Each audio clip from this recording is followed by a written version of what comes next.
Assalamualaikum warahmatullahi wabarakatuh. Perkenalkan, nama saya Indah Puspitasari, NIM 12208183055, jurusan Tadris Biologi.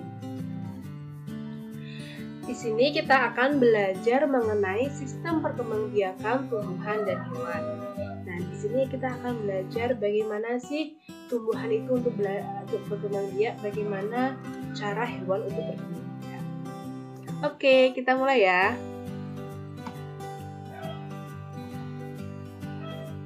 Nah, kita bagi dulu. Perkembangbiakan tumbuhan ini dibagi menjadi 4 macam. Yang pertama adalah perkembangbiakan Angiospermae. Yang kedua adalah perkembangbiakan Gymnospermae. Dan yang ketiga adalah perkembangbiakan paku. Dan yang keempat adalah perkembangbiakan lumut. Sedangkan dalam hewan kita terbagi menjadi 2 macam, yaitu perkembangbiakan secara aseksual dan perkembangbiakan secara seksual. Nah, kita akan belajar mengenai perkembangbiakan Angiospermae. Apa sih tumbuhan Angiospermae itu? Nah, tumbuhan Angiospermae adalah tumbuhan biji tertutup. Kenapa sih disebut dengan biji tertutup? Karena tumbuhan ini memiliki ciri bakal bijinya berada dalam bakal buah ovarium. Jadi ini diistilahkan dengan biji tertutup. Nah, bakal buah yang ada dalam tersebut, bakal buahnya akan membesar dan tersusun atas daun buah atau karpel. Bakal buah selanjutnya akan berkembang menjadi buah dan bakal biji berkembang menjadi biji. Kemudian Angiospermae ini dibagi menjadi 2 macam kelompok, yaitu tumbuhan dikotil dan monokotil. Nah, jadi contoh dari Angiospermae adalah padi, jagung, mangga, rambutan. Angiospermae ini dapat berkembang biak secara vegetatif alami dan buatan. Secara vegetatif alami ini, yang pertama adalah rizoma. Rizoma adalah batang yang ada di dalam tanah. Contoh yang paling sering kita temui yaitu ada jahe, kunyit, lengkuas, temulawak. Biasanya rizoma ini memiliki ruas-ruas dan ini ya ruas-ruasnya. Yang kedua adalah stolon. Pada rumput dan beberapa tanaman lain, misalnya stroberi dan peganggang, itu ada batang yang menjadi di atas tanah. Nah, batang yang menjadi di atas tanah tersebut ini namanya stolon atau gerigi. Ini contohnya pada tumbuhan stroberi. Yang ketiga adalah umbi lapis. Coba kalian lihat benang merah ini. Nah, ini kan terdiri atas lapisan-lapisan. Nah, ini makanya dinamakan dengan umbi lapis. Kemudian terdapat cakram atau batang yang memendek. Ini biasanya kalau kita mengiranya akar ya. Nah, ini yang benar adalah cakram. Terus kemudian yang keempat adalah umbi batang. Biasanya terdapat pada kentang. Nah, kenapa dinamakan umbi batang? Karena tumbuhan mengalami pengembungan pada batang di dalam tanah dan berisi cadangan makanan. Nah, batang yang menggelembung tersebut dinamakan dengan umbi batang. Contoh lainnya adalah ubi jalar. Nah, itu juga umbi batang. Yang kelima adalah kuncup adventif. Nah, kalian biasanya melihat daun bebek ya. Nah, di ujung-ujung daun daun bebek itu pasti ada tunas-tunas atau kuncup-kuncup adventifnya ya kan. Nah, itu dinamakan kuncup adventif. Nah, selain ada vegetatif alami, juga ada vegetatif buatan. Ini biasanya dibantu oleh manusia. Nah, yang pertama adalah cangkok. Pasti kalian sudah familiar kan? Nah, cangkok dapat dilakukan dengan mengelupas kulit suatu batang tanaman berkayu, kemudian dibalut dengan tanah dan dibungkus dengan sabut kelapa atau plastik, sehingga tumbuh akar. Apabila sudah tumbuh akar, nanti akan dipotong kemudian ditanam. Biasanya tumbuhan yang dicangkok itu kayak mangga, jambu, dan juga jeruk. Yang kedua adalah merunduk. Merunduk dapat dilakukan dengan membenamkan tangkai tanaman ke tanah sehingga bagian yang tertanam di dalam tanah tumbuh akar. Nah, jika akar telah tumbuh, tanaman akan dipisahkan dari induk, misalnya bunga alamanda. Nah, ini adalah gambaran dari merunduk. Kemudian yang ketiga adalah stek. Stek adalah cara perkembangan vegetatif dengan memotong atau memisahkan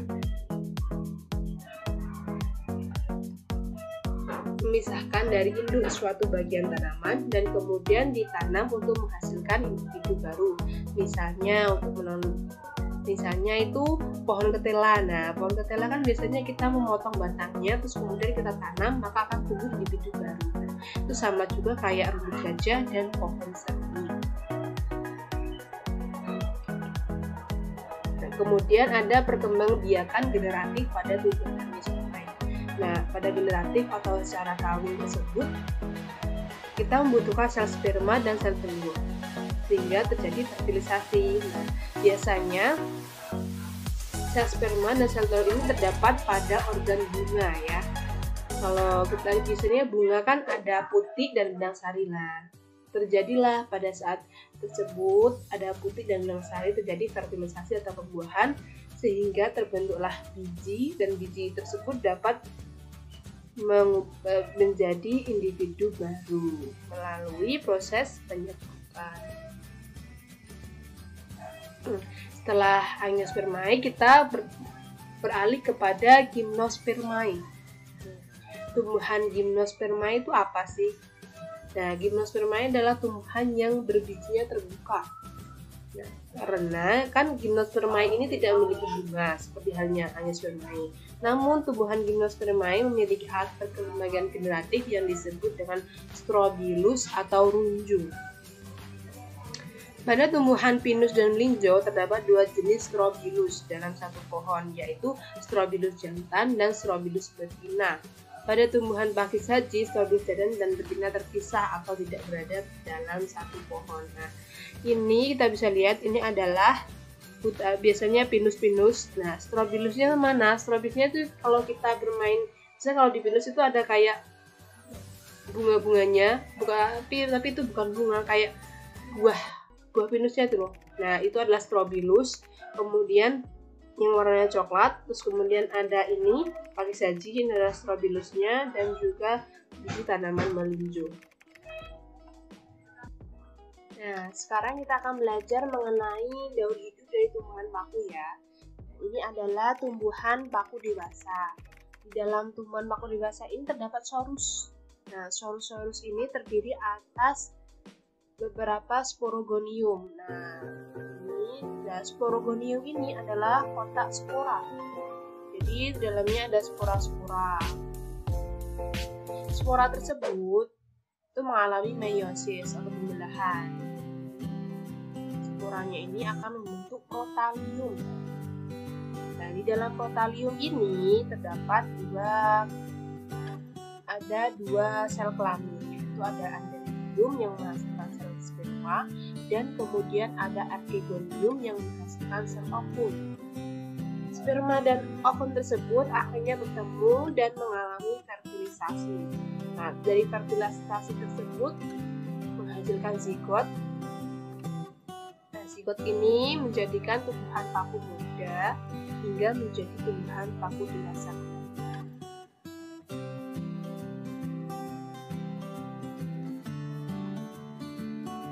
Kemudian perkembangbiakan tumbuhan lumut. Nah, kalian biasanya melihat lumut di mana sih? Karena misalnya yang lembar-lembar ya itu biasanya lumutnya banyak.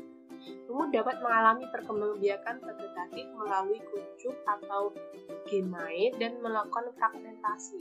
Fragmentasi terjadi ketika tumbuhan lumut melepaskan sebagian tubuhnya untuk menjadi individu baru. Nah, ini adalah daur hidup dari tumbuhan lumut ya. Yang pertama yaitu diawali dari tumbuhan lumut yang dewasa. Dewasa ini dia mempunyai kotak spora. Nah, sporanya ini mengalami meiosis sehingga menjadi protonema atau lumut yang memiliki dua sel kelamin, yaitu ada antheridium yaitu menghasilkan sel sperma dan archegonium yang menghasilkan sel telur. Antara sel sperma dan sel telur ini terjadi fertilisasi sehingga menghasilkan zigot. Zigot ini berkembang menjadi tumbuhan muda dan menghasilkan sporofit kembali. Nah, sedangkan pada hewan itu terbagi menjadi dua lagi, yaitu perkembangan aseksual dan perkembangan seksual. Secara aseksual, yang pertama adalah membentuk tunas. Terdapat hewan yang berkembang biak aseksual dengan cara membentuk tunas pada turunannya. Contohnya yaitu dari filum Coryphera dan Coelenterata. Dari filum Coelenterata misalnya itu ada Hydra dan ubur-ubur jenis Cobelia sp. Contohnya yaitu dari Hydra biasa, ada tentakelnya, ada tubuhnya. Kemudian ini muncul tunas. Nah, tunas ini membesar sehingga menjadi anakan yang Yang kedua adalah fragmentasi. Biasanya terjadi pada plananya. Fragmentasi ini terjadi dua tahapan. Tahap pertama yaitu fragmentasi, yaitu pematahan pemotongan sel induk menjadi dua bagian atau lebih. Jadi yang pertama itu ini terbagi menjadi dua, ya kan? Terus kemudian ada tahap regenerasi, yaitu setiap potongan tubuh induk tersebut membentuk bagian tubuh lain yang tidak ada pada bagian tersebut. Dan pada akhirnya setiap potongan tersebut akan membentuk individu baru dengan bagian tubuh yang lengkap seperti induknya. Jadi setelah pembelahan tersebut ini berkembang menjadi individu yang baru sama seperti induknya. Kemudian ada perkembangbiakan aseksualnya pada hewan adalah parthenogenesis. Ini terjadi biasanya pada semut dan lebah, tawon dan kutu air. Biasanya seperti ini. Jadi ovum yang dibuahi akan tumbuh dan berkembang menjadi lebah betina, sedangkan yang tidak dibuahi akan tumbuh menjadi lebah jantan. Lebah betina bersifat steril dan memiliki tugas sebagai pekerja dalam koloni lebah. Lebah jantan bersifat fertil. Lebah jantan mampu menghasilkan sel kelamin yang digunakan untuk membuahi sel telur yang dihasilkan oleh ratu lebah. Ratu lebah adalah lebah yang menghasilkan telur-telur yang menjadi lebah betina dan lebah jantan. Nah, kemudian secara seksual, hewan ini dibagi menjadi tiga, yaitu yang pertama ada hewan vivipar. Vivipar adalah hewan yang melahirkan, cara menyebutnya melahirkan. Berarti di dalam betina itu menghasilkan rahim dan ada embrionya. Dan juga embrio akan memperoleh nutrisi dari induk melalui perantara plasenta. Contoh hewan vivipar yaitu ada kucing, kambing, sapi, kerbau, unta. Biasanya hewan-hewan beraktif. Kemudian ada hewan ovipar. Nah, hewan ovipar ini berkembang biaknya dengan cara bertelur. Contohnya ada cicak, katak, ikan, ayam, burung, itik, dan lain sebagainya. Yang ketiga adalah hewan ovovivipar. Nah, hewan ovovivipar ini berkembang biak dengan cara bertelur dan melahirkan. Jadi telurnya dia itu dia itu bertelur, tapi telurnya tidak di luar, telurnya masih di dalam tubuh induknya. Kemudian setelah itu telurnya pecah dan baru dilahirkan. Dia mengalami dua fase, yaitu bertelur dan melahirkan. Contoh hewannya adalah kadal dan sebagainya. Oke, terima kasih sudah mengikuti mau menyimak saya. Bila ada kurang lebihnya mohon maaf. Assalamualaikum warahmatullahi wabarakatuh.